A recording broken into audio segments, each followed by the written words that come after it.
मुझे राज्यपाल महोदय के अभिभाषण पर बोलने का अवसर दिया, मैं आपका धन्यवाद जोहार करता हूं। जिन्होंने इस सदन में सरकार का अभिभाषण पढ़कर सुनाया, लेकिन माननीय सभापति महोदय, यह सदन केवल तालियां बजाने के लिए नहीं है। यह वह जगह है जहां सत्ता से सवाल पूछे जाते हैं और सरकारों को दावे जमीन पर लेके आने होते हैं। माननीय सभापति महोदय, मैं दक्षिणी राजस्थान के आदिवासी अंचल से आता हूं, जहां पर जनजातीय क्षेत्रीय विभाग हमारे को दिया जाता है। इसका उद्देश्य आदिवासी समाज को न्याय, अवसर और अधिकार देना था, लेकिन आज यह विभाग आदिवासियों की पीड़ा का समाधान नहीं बल्कि सरकार की लापरवाही का प्रतीक बनता जा रहा है। योजनाएं कागजों में है, घोषणाएं मंचों पर है, पर आदिवासी आज भी हक के लिए भटक रहा है। टीएसपी बजट की सच्चाई किसी से छुपी नहीं है। आदिवासियों के नाम पर हर साल बजट घोषणा में लाखों करोड़ों के बजट की बात की जाती है, लेकिन जमीनी हकीकत कुछ और है। केवल प्रशासनिक चूक नहीं बल्कि संविधान और ट्राइबल सब प्लान एरिया की भावना के साथ खुला विश्वासघात है। और इससे भी अधिक पीड़ा इस बात की है कि जब ये गंभीर मुद्दे सदन में उठाए जाते हैं तो जिम्मेदार मंत्री महोदय समाधान देने की बजाय विपक्ष को कोसने में अपना समय बर्बाद करते हैं। मैं पूछना चाहता हूं, क्या विपक्ष को कोसने से जनजाति की हालात सुधर सकती है? मैं दूसरी बात कहना चाहूंगा कि आज 2 वर्ष हो गए, हमें खुशी हुई थी कि हमारे जिले से ही राजस्व मंत्री थे, तो हमें लगा कि 2 साल के अंदर वन विभाग के अंदर, चारागाह जमीन के अंदर या फिर बिलानाम जमीन के अंदर जो आदिवासी रह रहे हैं उनको कितने पट्टे दिए जाएंगे। आज भी उनको जमीन का मालिकाना हक नहीं मिला। हमें उम्मीद थी कि जो वर्षों से जंगल में रह रहा है उनको मालिकाना हक मिलेगा, लेकिन ऐसा संभव नहीं हो पाया।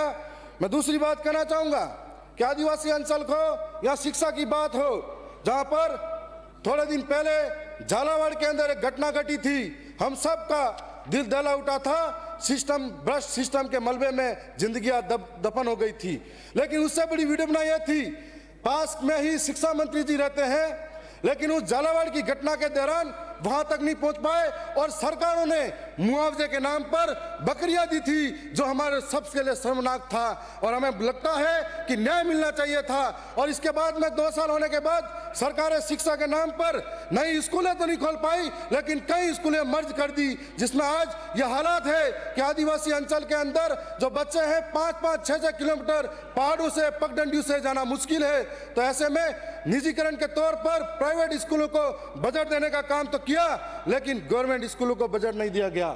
मैं ये भी कहना चाहूंगा कि प्रदेश की सरकारों ने हरियाणा और राजस्थान के नाम पर अनगिनत पेड़ लगवाए, शिक्षकों को उसमें लगवाया, अनगिनत पेड़ों के नाम पर आज जियो टैगिंग करवाई। असल में जाकर देखा जाएगा तो एक भी पेड़ वापिस सामने नहीं आ पाएगा।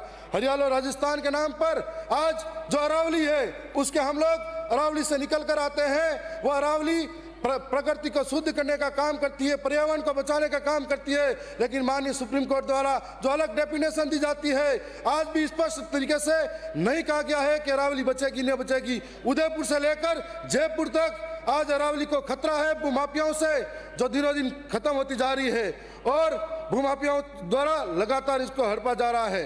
मैं ये भी कहना चाहूंगा कि आज खेजड़ली बचाओ के नाम पर भी बड़ा आंदोलन चल रहा है। जब इसके लिए भी हमें आगे आना पड़ेगा।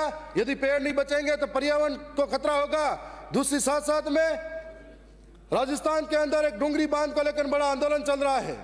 जब डुंगरी बांध की बात आती है, हम विकास के विरोधी नहीं है, विकास होना चाहिए, पानी सबको पहुंचना चाहिए, लेकिन यह भी सच है, कई लोग बोलते हैं 76 गांव उजड़ेंगे, कई लोग बोलते हैं 12 गांव उजड़ेंगे। आखिर एक घर भी उजड़े तो क्यों उजड़े, इस पर सोचने वाली बात है। आज साथ साथ में यह भी कहूंगा कि दक्षिणी राजस्थान के लिए टीएससी का प्रावधान है। ट्राइबल सब प्लान एरिया के नाम पर जनजाति सलाहकार परिषद बनी हुई है, जिसके प्रदेश अध्यक्ष मुख्यमंत्री महोदय हैं। हम माननीय मुख्यमंत्री के पद का सम्मान करते हैं, लेकिन जो जंगलों से आने वाली आवाज को, उनकी परंपराओं को, उनकी संस्कृति को नहीं समझ पाएंगे तो किससे सलाह लेंगे और किसको सलाह देंगे।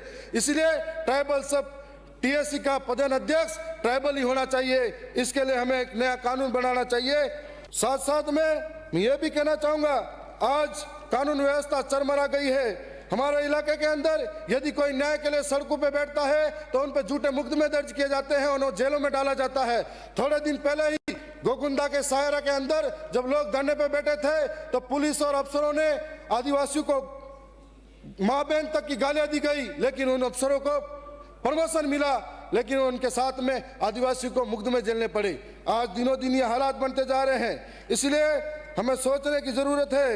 मैं आए दिन आदिवासियों के साथ में हो रहे इस तरह के कुटाराघात की वजह से ये कहना चाहूंगा कि हम लोग अलग से प्रदेश की मांग इसलिए कर रहे हैं कि जहाँ पैसा एक्ट की बात हो, 5वीं अनुसूची की बात हो, जहाँ धरातल पे आज भी लागू नहीं होती है।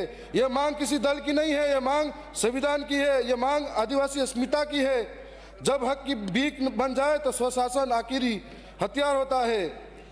भौगोलिक दृष्टि से देखिए ये इलाका स्पष्ट रूप से प्रत्यक्ष दिखाई देता है। इन्हीं परिस्थिति में आज यह आवश्यक हो गया है कि भील प्रदेश का गठन की प्रक्रिया शुरू की जानी चाहिए।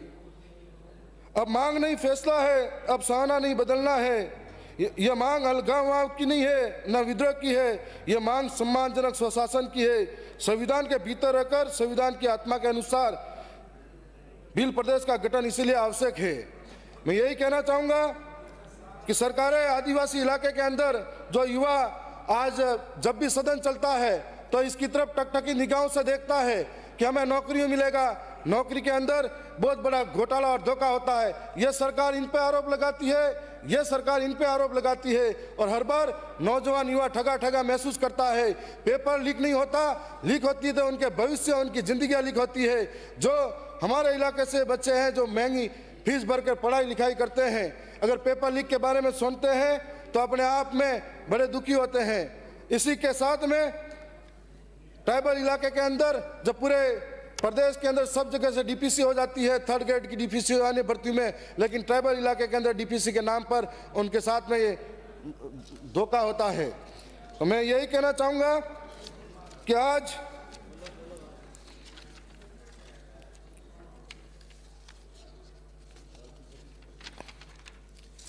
पांचवी अनुसूची और पैसा कानून के होते हुए भी अनुसूचित क्षेत्र में रिको, खनन और माइक्रो फाइनेंस कंपनियां बेरोक टोक काम कर रही हैं। ग्राम सभा की अनुमति के बिना जमीन का हस्तांतरण हो रहा है, जबकि कानून स्पष्ट कहता है कि अनुसूचित क्षेत्र में ग्राम सभा सर्वोच्च है। सरकार स्वयं बाहरी होते हुए भी ऐसे कार्य कर रही है जो कानून प्रतिबंधित है।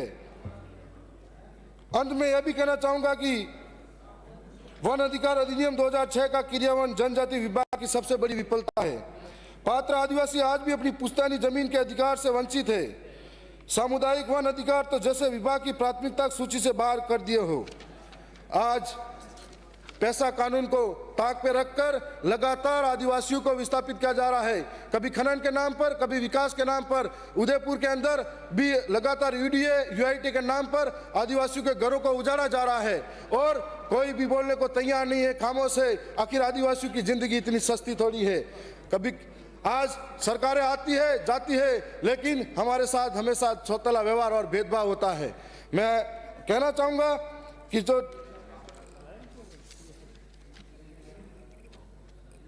जो ट्राइबल एडवाइजर काउंसिल हितों की रक्षा के लिए बनी है उसके सदस्य आदिवासी होना चाहिए। मैं ये भी कहना चाहूँगा कि आज हमारे इलाके के अंदर जो बच्चे स्कूलों को, हर एक विद्यालय के अंदर जहाँ पर शिक्षकों की कमी है उनको पूरा किया जाना चाहिए, उसकी बात होनी चाहिए। यदि आदिवासी पढ़ेगा लिखेगा आगे बढ़ेगा। साथ साथ में हमारे यहाँ पर हर एक विद्यालय के अंदर भौतिक सुविधाएं नहीं है, जहाँ भवन जर्जर है। आज दुनिया चांद पे पहुंचने की बात कर रही है, आदिवासी छत तलाश रहा है, उसके लिए भी बात होनी चाहिए। जहाँ पर आदिवासियों के साथ में लगातार कुटाराघात होता है तो सरकारें खामोश हो, ये नहीं सहन हो सकता है। इसके साथ में न्याय होना चाहिए। आज जिस प्रकार से आदिवासियों का विस्थापन हो रहा है, जिस प्रकार से आदिवासी अपने हक के लिए बात कर रहा है, जिस प्रकार से बेरोजगारी बढ़ती जा रही है, जिस प्रकार से नौजवानों को पीड़ा झेलनी पड़ रही है, उस पर सरकारों को गंभीरता से सोचकर बात करनी होगी। धन्यवाद। श्री भैराराम।